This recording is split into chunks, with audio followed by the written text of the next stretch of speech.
Est-ce que la kiné, c'est encore utile en 2024? Eh ben, c'est une question que je pense que je ne suis pas le seul à me poser et aujourd'hui, on va l'aborder au travers de trois problématiques. La première problématique, ou la première question, ce sera peut-être plus adapté, c'est que faire face à un patient qui vient chez nous et qui a fait pas mal de shopping thérapeutique, c'est-à-dire qu'il a été voir plein de praticiens différents et il n'a pas trouvé vraiment de réponse à sa question, si je peux dire ça comme ça. La deuxième question que j'ai envie qu'on se pose et à laquelle on va essayer de répondre, c'est quelle est la place de l'exercice dans les traitements actuels de kiné? On sait que voilà, c'est la mode, on fait beaucoup d'exercices. Moi, le premier, exercice, exercice, exercice. La thérapie manuelle, on la prend, on la jette un petit peu. Voilà, quelles est au final peut-être les limites, ou quelles sont plutôt les limites de cette nouvelle mode, nouvelle entre gros guillemets, parce que ça fait quand même, je pense, une bonne dizaine d'années que c'est en place. Et aussi, la troisième question, c'est, ok, l'éternel débat au final entre la thérapie manuelle d'un côté et l'exercice de l'autre, donc vraiment l'actif contre le passif. Il y a souvent une dichotomie qui est faite entre les deux, et aujourd'hui j'ai envie qu'on voit un petit peu, est-ce que c'est vraiment nécessaire d'avoir cette dichotomie? Est-ce qu'on ne peut pas essayer de trouver un... Je ne sais pas pourquoi j'ai fait ça avec mes mains. Est-ce qu'on peut pas essayer de trouver simplement un point de rencontre pour que tout le monde soit content? Mais du coup, pour ouvrir ce sujet qui est donc le shopping thérapeutique, j'ai envie de partir d'une petite anecdote. Donc on va prendre Marcel, c'est un patient que j'ai eu il n'y a pas très très longtemps, je dirais il y a 3 4 semaines. Il s'appelle pas vraiment Marcel, mais bon, voilà, petite confidentialité, tu connais. Euh, 30 ans, assez actif, il a des gonalgies, donc c'est-à-dire vraiment des douleurs au niveau des genoux depuis de nombreuses années, mais ça s'est accentué quand même depuis 2 3 semaines, voire un mois. Il me dit que voilà, il a essayé la kiné, il a essayé les exercices, squat, etc. Bref, il a essayé vraisemblablement pas mal de choses avec un kiné avant, qui est aussi un kiné du sport. Donc voilà, a priori, on fait confiance aussi.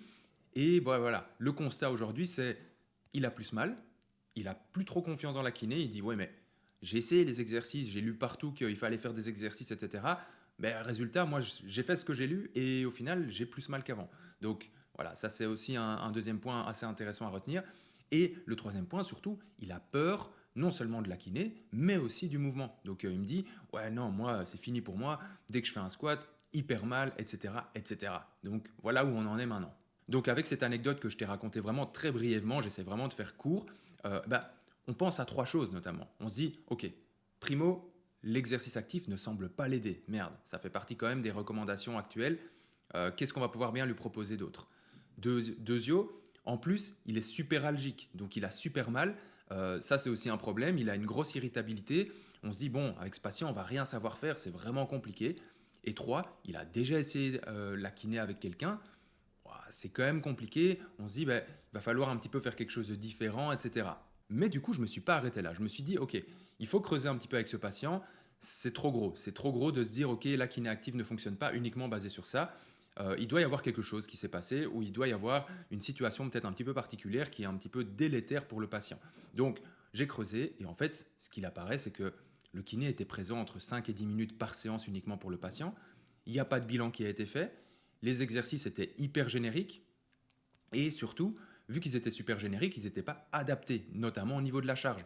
Par exemple, le patient il me raconte que un des premiers exercices que le kiné lui a donné à faire, c'est des squats sur une jambe. Alors que le patient, en l'occurrence ici, a déjà mal en faisant un squat sur 2 jambes.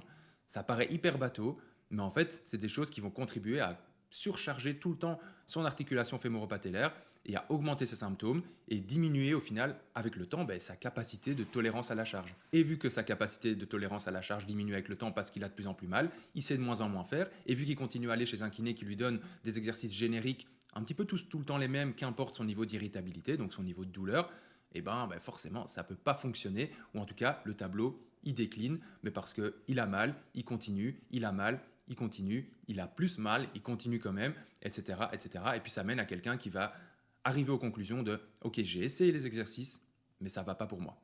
Or, c'est plus nuancé que ça. Du coup, le constat, c'est quoi? C'est Marcel, il a toujours mal, il a perdu confiance dans la kiné et dans les exercices aussi, donc ça c'est assez embêtant. Il est perdu dans son trajet de soins, et surtout, Gilbert, le kiné, en tout cas le kiné avant moi, il en avait rien à foutre de son patient. Donc, conclusion, ne soyez pas comme Gilbert et approfondissez avec Marcel. Et du coup, voilà, que faire si le patient vagabonde entre les kinés? S'il vient chez toi après avoir été chez deux, trois autres kinés avant, comment réagir? Eh bien, déjà, comprendre pourquoi, savoir pourquoi il a changé de thérapeute, comment ça se fait, pour éviter de peut-être refaire les erreurs thérapeutiques passées.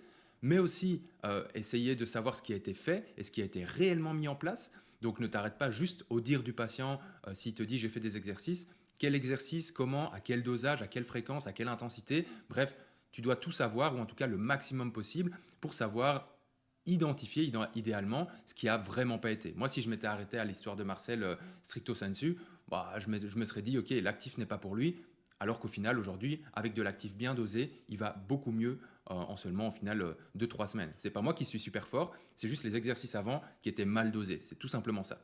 Et aussi, un troisième point, ce serait de réévaluer, enfin de rebilanter plutôt, tout simplement le patient. Hein. Tu fais comme si tu ne le connaissais pas, qu'il arrive pour la première fois chez toi, et tu rebilantes de A à Z pour être sûr du diagnostic, pour être sûr de ce que tu peux lui proposer, et aussi tu réévalues ses attentes et ses objectifs.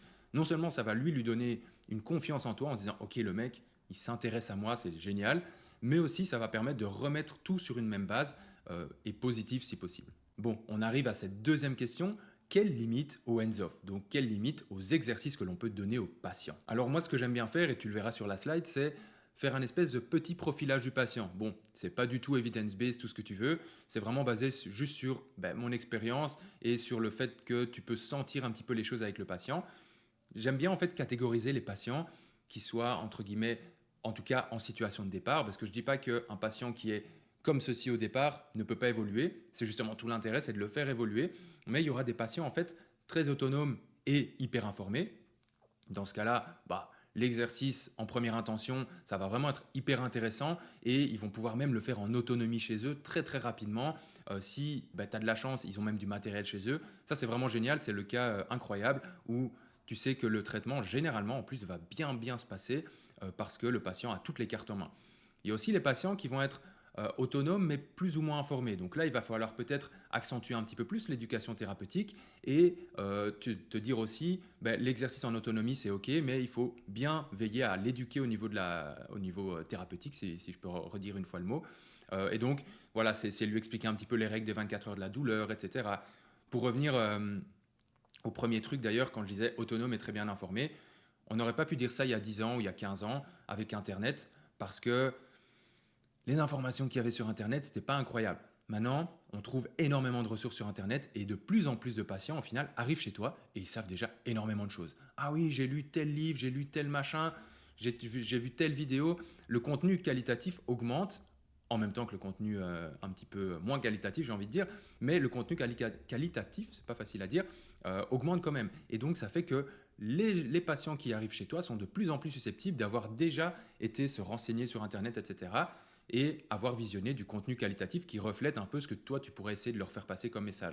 Donc, c'est quand même assez positif. Et du coup, ça amène à des patients qui, en fait, savent déjà énormément. Je compte plus le nombre de patients qui sont venus me voir et au final, qui n'avaient pas spécialement besoin de moi. Ils voulaient juste être un petit peu rassurés ou vérifier que ce qu'ils avaient vu sur Internet était juste. Donc, on n'aurait jamais pu imaginer ça, je pense, il y a 10 ans.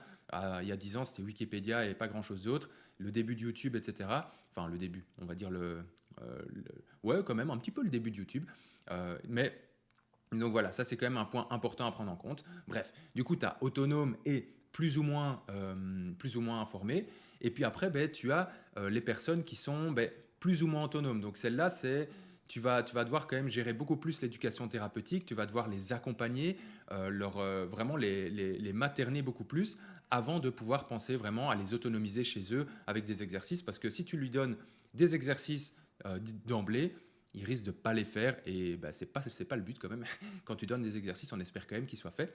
Et après, tu as la catégorie vraiment, on va dire, peu autonome et peu informée. Et donc ça, c'est quand même le plus compliqué parce qu'il va falloir vraiment les guider. L'exercice, ça va être évidemment un point clé, mais au début, il ne faut pas trop espérer qu'ils le fassent chez eux.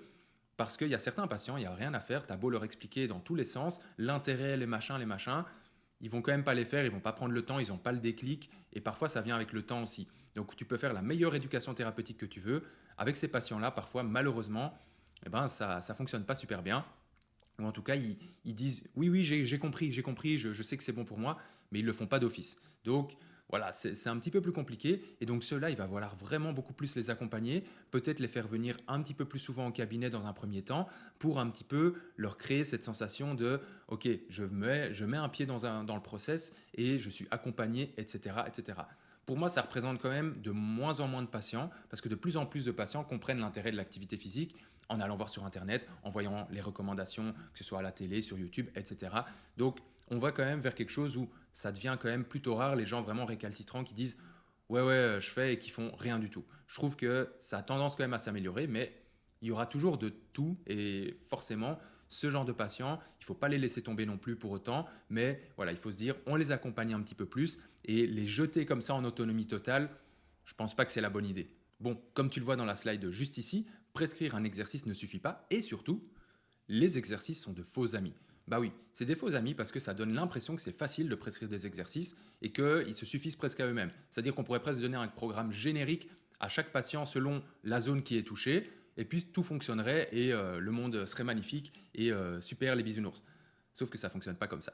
Ça ne fonctionne pas comme ça et c'est la responsabilité du kiné de comprendre ça et de se dire ok, les exercices, oui, mais il faut qu'ils soient bien dosés, que le patient soit accompagné au minimum un petit peu au début. Même si le patient est super autonome, c'est hyper important de quand même l'accompagner au début, lui montrer les exercices, vérifier que tout est bon. Tu ne peux pas juste balancer une prescription d'exercice à ton patient sans même regarder comment il les fait et espérer que tout aille bien. Généralement, il faut au moins du retour, il faut au moins, si tu es en présentiel, être avec le patient, si tu es en distanciel, demander des retours ou des feedbacks, on va dire, récurrents, juste pour que voilà, le patient te dise, ok, moi je l'ai bien senti, je l'ai senti comme ci, comme ça, comme ça. Donc voilà, je dis souvent c'est des faux amis, simplement parce que s'ils sont mal prescrits, ça peut faire plus de mal que de bien. Simplement, ça va pas casser quelque chose, ça va pas péter un tendon ni rien. Enfin, à part si tu abuses vraiment sur les sauts et que tu as déjà un tendon d'Achille complètement dans les choux, mais ça c'est un autre sujet. Mais c'est plutôt juste, en fait, tu risques juste d'aggraver le tableau clinique. Tu risques d'aggraver l'irritabilité et faire que ton patient a de plus en plus mal, comme Marcel en fait. Il est allé chez un kiné plutôt actif en se disant, bon, voilà, moi j'ai mal au genou, j'ai lu qu'il fallait faire de l'exercice, let's go. Et en fait, on lui a donné un programme générique en se disant, sur papier, on se dit, bah, c'est facile, ok, ça va fonctionner. Eh ben non, simplement parce qu'il avait besoin qu'on fasse un pas en arrière, qu'on reprenne des exercices un petit peu plus light et après qu'on réavance vers ces exercices au final de squat sur une jambe, etc., qui sont bien trop intenses pour sa capacité actuelle. Donc même si le gars, honnêtement, le patient dont je te parle ici, il a des bonnes cuisses, hein.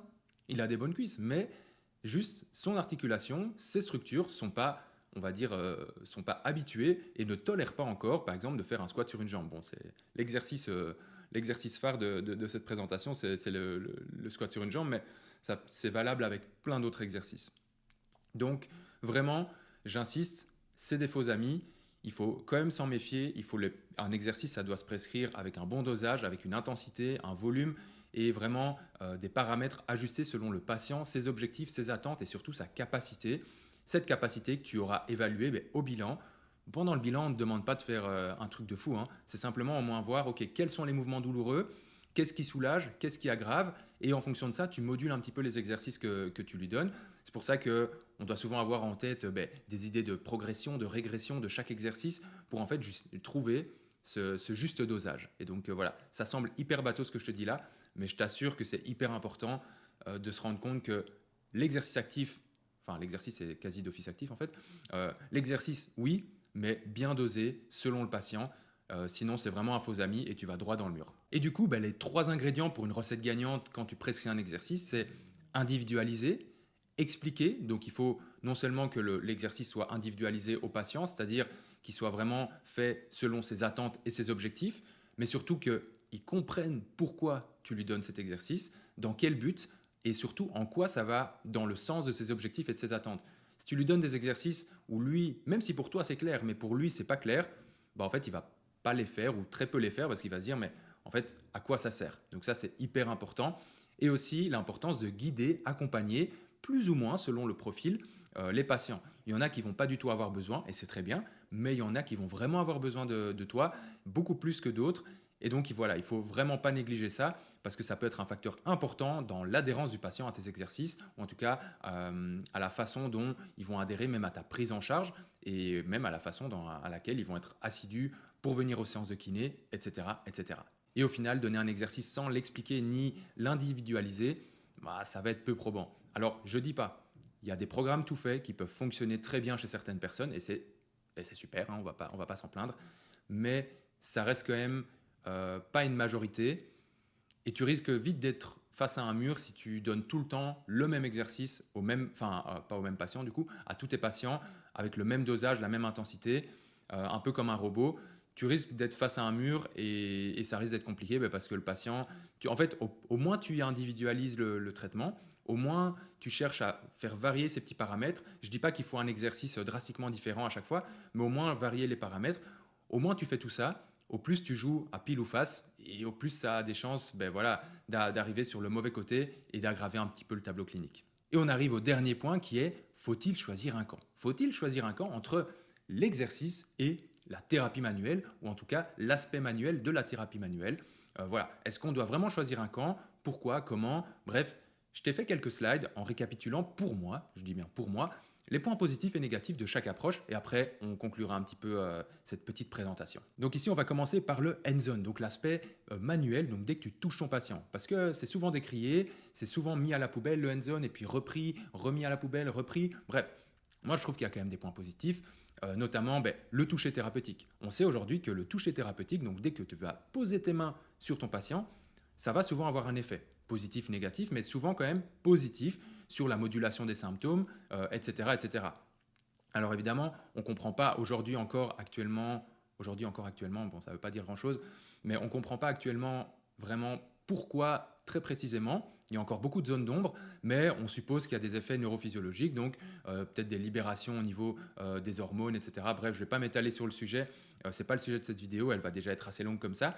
Mais voilà, il n'empêche qu'il y a quand même un effet de ce toucher thérapeutique. C'est ce qui explique qu'au final, que tu mettes tes mains à un endroit ou à un autre sensiblement différent, le résultat sera souvent le même, même quand tu viens craquer une personne, donc quand tu viens faire vraiment une manipulation, tu vois, où on entend le POC, eh bien, au final, que tu craques un étage ou l'autre de la colonne vertébrale, l'effet sera quand même plutôt global que spécifique à l'étage où tu as essayé en tout cas de faire craquer la vertèbre. Donc, ça, c'est quand même un point intéressant. Ensuite, ça peut aussi être un moment de calme, un moment de discuter avec le patient. C'est un moment aussi pour voir un petit peu, pour discuter de la vie avec lui, discuter de ses attentes, bref, de plein de choses.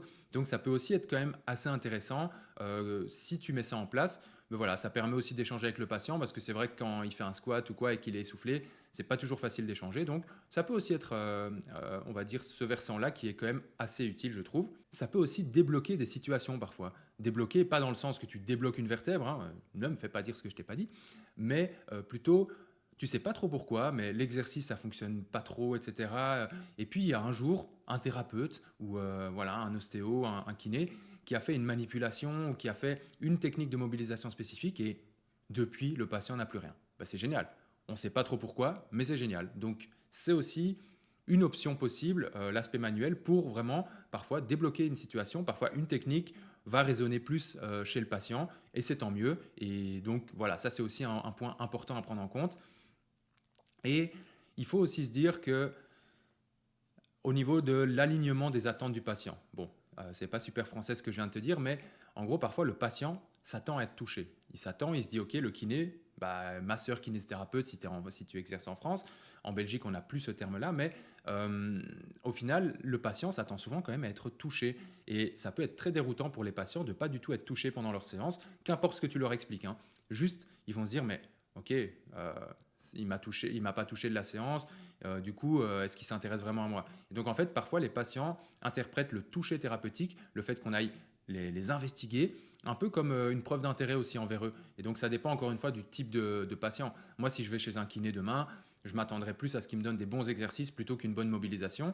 Mais c'est parce que peut-être que je suis biaisé par mon propre métier. C'est une déformation professionnelle, je pense.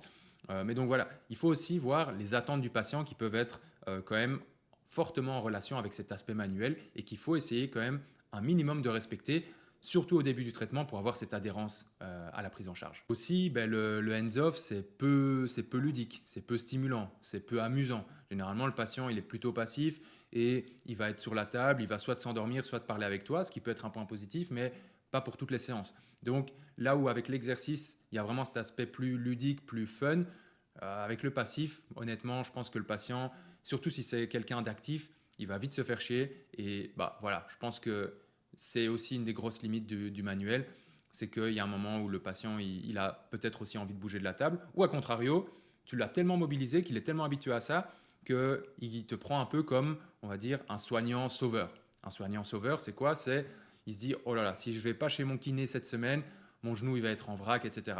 Ça, c'est le pire truc que puisse se dire le patient. Moi, si le patient se dit ça de moi, je considère que j'ai raté ma prise en charge, ou en tout cas qu'il faut vraiment que je rectifie le tir, mais parce que ça ne va pas. Tu ne peux pas te complaire dans le fait d'être aux yeux du patient le sauveur, le gourou qui va lui remettre quelque chose en place ou qui est vraiment nécessaire à sa bonne santé. Ça ne va pas. Donc ça, il faut vraiment veiller et vraiment veiller à se repositionner de la façon adéquate, c'est-à-dire ne pas se mettre sur un piédestal en disant je te soigne, je gouverne un petit peu tes sensations. Non, on est au même niveau que le patient à ce niveau-là et on essaye de l'accompagner plutôt que le dominer et avoir un peu cette emprise presque psychologique en lui faisant miroiter que s'il ne vient pas chez nous toutes les semaines ou toutes les 2 semaines, ça ne va pas du tout aller. Et le dernier point, force est de constater que la thérapie passive, ça dessert la kiné parfois aussi. Donc je trouve que ça fait mauvaise presse à la kiné, c'est de se dire ah les kinés ce sont des masseurs. Bah non, on n'est pas des masseurs, ou en tout cas on n'est plus des masseurs, ou en tout cas plus à plein temps. On peut masser de temps en temps, mais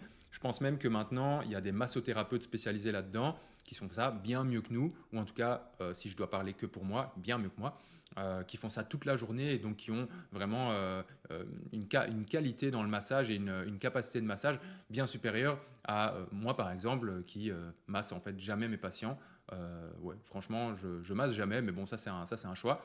Donc voilà, ça c'est pour les points positifs et négatifs du hands-on, mais tu vois qu'il y a quand même des points positifs. Bon, maintenant les points positifs et négatifs du hands-off, donc tout ce qui est exercice au final.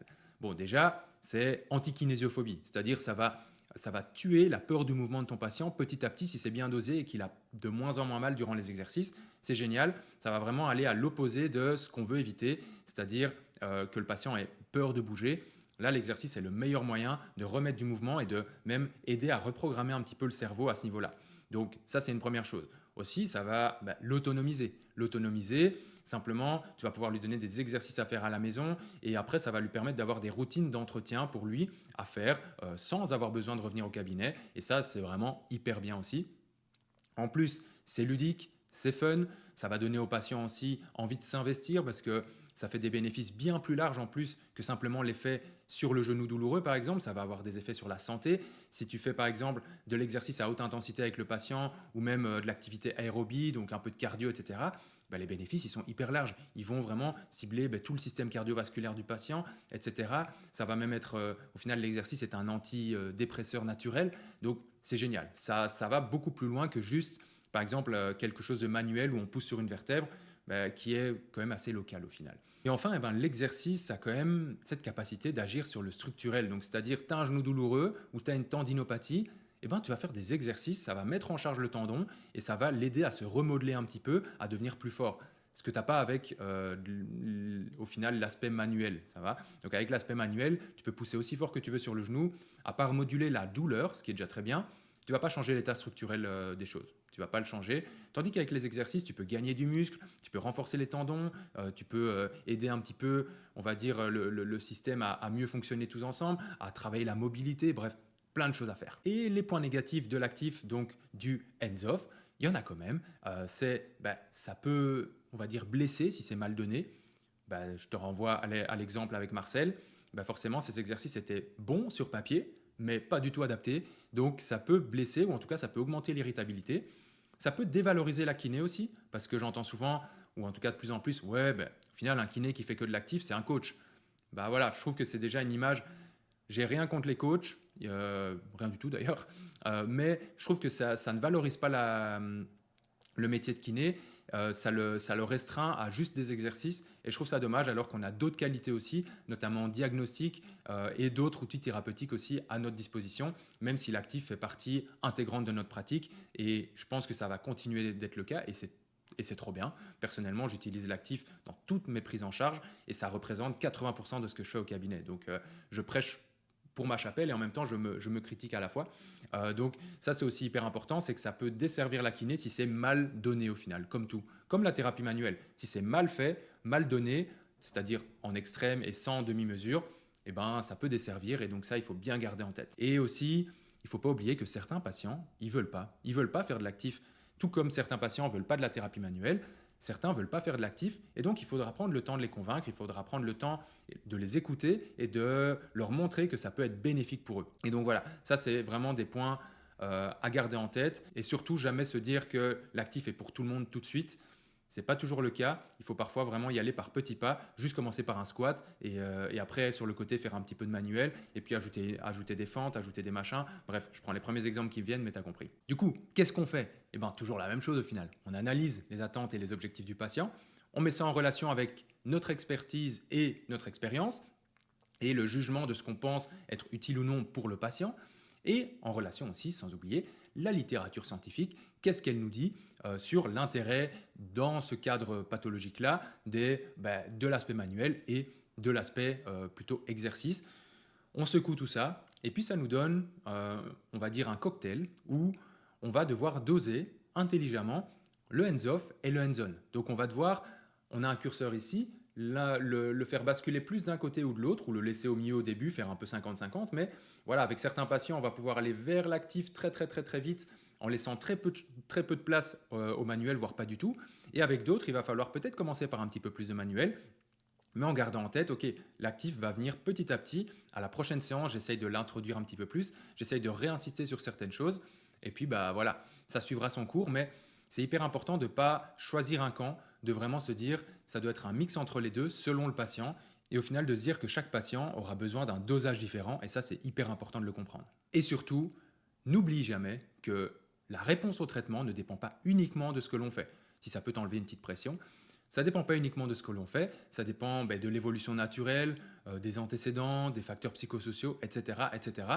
Et donc au final, voilà, il faut toujours se dire que ce qu'on fait au cabinet, c'est bien, c'est important, mais qu'il n'y a pas que ça et que de toute façon, on n'a pas toutes les cartes en main pour gérer à 100% le patient.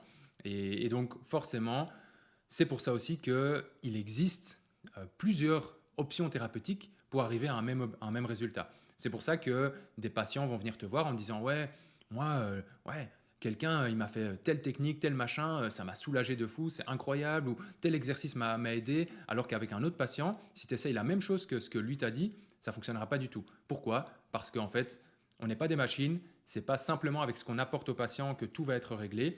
Il y a plein d'autres facteurs qui entrent en compte, qui nous dépassent et qui ne dépendent pas que de nous. Et donc voilà, il faut bien le comprendre, bien l'assimiler et surtout l'accepter que voilà, c'est pour ça que des gens ou des patients peuvent être soulagés par d'autres moyens thérapeutiques que ce qu'on aurait pensé. C'est pas un affront envers ce qu'on fait, c'est juste voilà, c'est comme ça, c'est un peu le jeu et tant mieux au final qu'il y ait plusieurs, on va dire, solutions thérapeutiques pour un même problème, ça facilite quand même un petit peu les choses. Et au final, la dure réalité, c'est plutôt de se dire que beaucoup de patients iront mieux sans nous, si on exclut un petit peu les patients chroniques évidemment, mais les patients qui ont mal depuis pas très longtemps et où évidemment c'est pas une pathologie sérieuse, on parle vraiment ici de plus tendinopathie, etc. Mais au final, ils peuvent aller mieux sans nous, dû à la guérison naturelle, etc. Et que nous, en tant que kiné, tout ce qu'on peut espérer faire souvent, en fait, c'est au mieux accélérer la guérison naturelle, mais on ne remet rien en place, on ne refixe rien, ou en tout cas, c'est pas dans nos compétences a priori. Et encore pour le redire une dernière fois, une problématique possédera toujours plusieurs options thérapeutiques, et tant mieux, ça laisse plus d'options au patient, ça lui laisse plus de chances d'aller mieux, et nous, ça nous permet de référer à des collègues qui font peut-être autrement que nous, pour voir éventuellement s'ils n'ont pas des solutions auxquelles on n'aurait pas pensé. Du coup, si au lieu de choisir un camp, on naviguait. Il faudrait donc naviguer entre cet aspect actif et passif, selon les attentes du patient, selon notre expertise, ce que l'on juge être utile, et aussi selon les données de la littérature, toujours pour nous appuyer dans nos choix.